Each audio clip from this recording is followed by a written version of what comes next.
প্রথমেই আমরা যে কোনো পিসি থেকে ব্রাউজারে ইনস্টল করব, বা আমাদের যদি ব্রাউজার থাকে তাহলে ব্রাউজার ওপেন করে সেখানে আমরা জাস্ট সার্চ দিব nearbyshare ফর পিসি।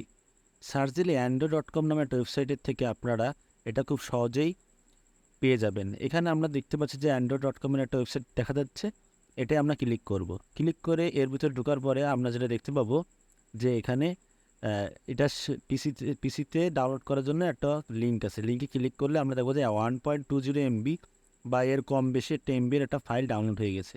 জাস্ট আপনার এটা রান অ্যাজ অ্যাডমিনিস্ট্রেটর দিয়ে এটা রান করব ডাউনলোড থেকে। ডাউনলোড করার পরে আপনারা এটা খুব সহজেই কিছুক্ষণ পরে দেখবেন যে এটা ফুললি ইনস্টল হয়ে গেছে। ইনস্টল হয়ে যাওয়ার পরে আমরা আমাদের মোবাইল থেকে যে কোনো কিছু পাঠানোর জন্য মোবাইলের স্ক্রিনে যাব। সেখান থেকে আমরা যে কোনো একটা ফটো চুজ করব। চুজ করে সেটা nearbyshare দিয়ে ওপেন করব। এখন আমাদের পিসিতে একটা বিশেষ কাজ আছে। পিসিতে আমরা nearbyshare ওপেন করব। ওপেন করে উপরে দেখেন একটা গিয়ার আইকন আছে, যেটাকে আমরা সেটিংস বলে পরিচিত থাকে।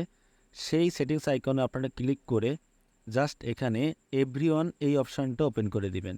মানে আশেপাশে যত অ্যাকাউন্ট আছে সব অ্যাকাউন্ট যাতে আপনাকে দেখতে পারে। এখন আপনি আপনার মোবাইলে দেখতে পাবেন যে আপনার পিসিকে এখন রেকগনাইজ করতে পারছে আপনার মোবাইল।